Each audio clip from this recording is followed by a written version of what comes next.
तो चलिए बिना किसी देरी के सीधे आज के इस विषय में उतरते हैं। आज की इस प्रस्तुति में हम इतिहास की एक ऐसी घटना का विश्लेषण करने वाले हैं जो सच में किसी थ्रिलर फिल्म से कम नहीं है। हम बात कर रहे हैं 1666 की और उस ऐतिहासिक घटना की जिसे the Lions escape from Agra यानी मराठा शेर का आगरा से वो ऐतिहासिक पलायन कहा जाता है। ये कोई छोटी मोटी घटना नहीं थी, ये असल में साहस, चतुराई और गजब के दृढ़ संकल्प की एक ऐसी कहानी है जिसे मराठा साम्राज्य की सबसे बड़ी राजनीतिक जीतों में से एक माना जाता है। अब यहाँ सबसे बड़ा सवाल ये उठता है कि कोई बंदी बना लिया गया नेता 1666 का सबसे महान पलायन आखिर कैसे अंजाम दे सकता है। जरा एक पल के लिए उस स्थिति की कल्पना कीजिए। एक आजाद राजा जो पूरी तरह से दुश्मन के गढ़ में एक विशाल साम्राज्य के बीचों बीच फंसा हुआ है। बाहर अनगिनत पहरेदार हैं और बचने का दूर दूर तक कोई सीधा रास्ता नजर नहीं आ रहा। और दांव पर क्या लगा है? केवल एक जीवन नहीं, बल्कि पूरे स्वराज्य का भविष्य। इस भयंकर तनावपूर्ण स्थिति में एक नेता अपनी सूझबूझ के बल पर एक पूरे साम्राज्य को कैसे मात देता है, बस यही तो हमें समझना है। लेकिन देखिए, ये कहानी सीधे आगरा से शुरू नहीं होती। इसकी शुरुआत होती है स्वराज्य से बाहर कदम रखने से। मिर्जा राजा जयसिंह के वादे पर भरोसा करके शिवाजी महाराज आगरा जाने के लिए तैयार हुए थे। लेकिन एक दूरदर्शी शासक कभी भी अपना राज्य ऐसे ही भगवान भरोसे नहीं छोड़ देता है ना। जाने से पहले उन्होंने स्वराज्य का पूरा प्रशासन राजमाता जीजाबाई के बेहद सक्षम हाथों में सौंप दिया और उनका आशीर्वाद लिया। अपने साथ उन्होंने अपने छोटे बेटे संभाजी राजे, कुछ चुनिंदा वफादार सरदार और खजाना लिया। ये कूटनीतिक यात्रा तो थी, लेकिन आगे जो खतरा आने वाला था उसका अंदेशा शायद किसी को नहीं था। अब इस आंकड़े पर थोड़ा गौर कीजिए। 50 ये कोई मामूली संख्या नहीं है। असल में आगरा के शाही दरबार में जो कुछ भी हुआ उसकी जड़ यही 50 का आंकड़ा है। ये मुगल सम्राट औरंगजेब का 50वां जन्मदिन था।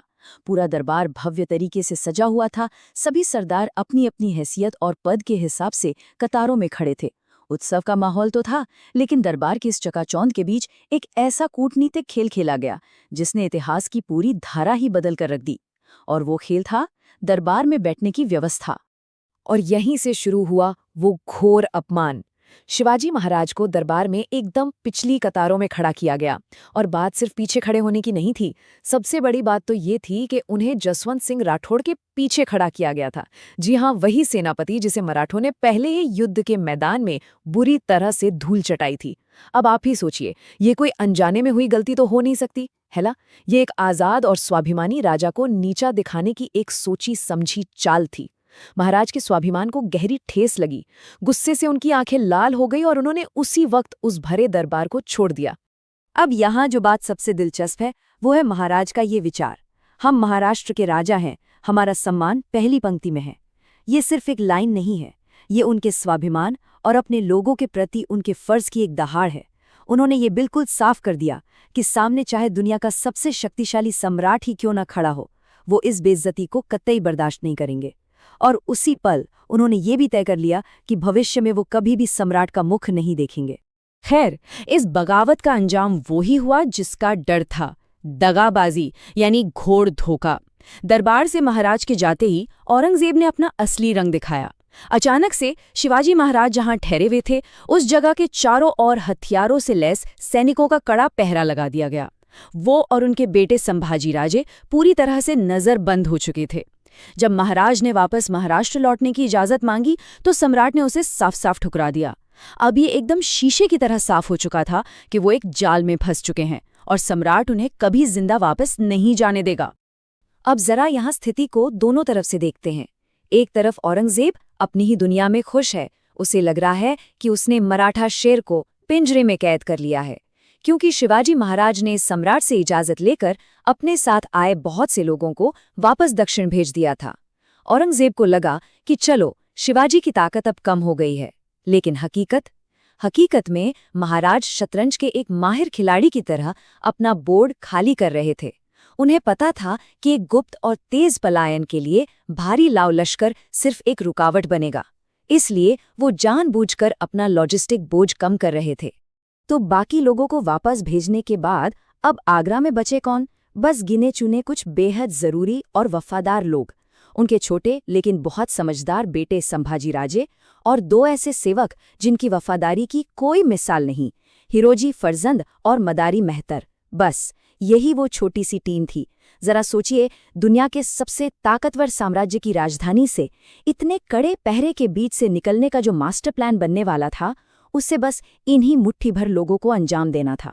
और यहीं से शुरू होती है वो कमाल की मनोवैज्ञानिक रणनीति जिसे हम मिठाई के पिटारों की चाल कहते हैं। ये 4 स्टेप्स का एकदम सॉलिड प्लान था। पहला स्टेप, महाराज ने पेट में भयंकर दर्द का नाटक किया। दूसरा स्टेप, इस नाटक को एकदम असली दिखाने के लिए बड़े बड़े हकीमों और वैद्यों को बुलाया गया, दवाइयों का दौर चला। तीसरा स्टेप, बीमारी से ठीक होने की मन्नत के नाम पर साधुओं और मौलवियों को आशीर्वाद के लिए मिठाई के बड़े बड़े पिटारे यानी बड़ी बड़ी टोकरियां भेजी जाने लगी। और चौथा, जो सबसे जरूरी स्टेप था, पहरेदारों को वक्त के साथ लापरवाह होने देना। रोज रोज भारी भरकम पिटारे अंदर आते और बाहर जाते। इस पूरे मास्टर प्लान की कामयाबी टिकी थी इंसान की फितरत पर। रोज रोज क्या देखना, बस यही वो विचार था जो पहरेदारों के दिमाग में सेट करना था। शुरुआत में तो पहरेदारों ने हर एक पिटारे को खोल खोल कर चेक किया कि कहीं कुछ गड़बड़ तो नहीं है। लेकिन जब हफ्तों तक पिटारों से सिर्फ और सिर्फ मिठाइयां ही निकलीं, तो वो भी उब गए। उनकी वो जो शुरुआती सख्ती थी ना, वो अब एक बहुत ही खतरनाक लापरवाही में बदल चुकी थी। और महाराज को ठीक इसी पल का इंतजार था। और फिर आखिरकार पलायन की वो ऐतिहासिक शाम आ ही गई। शाम होते ही हिरोजी फरजंद ने महाराज के कपड़े पहने और उनकी जगह बिस्तर पर लेट गए और मदारी मेहतर उनके पैर दबाने लगे। जैसे ही थोड़ा अंधेरा हुआ, शिवाजी महाराज और संभाजी राजे बिना कोई आवाज किए बेहद सावधानी से उन मिठाई के पिटारों के अंदर छिप गए।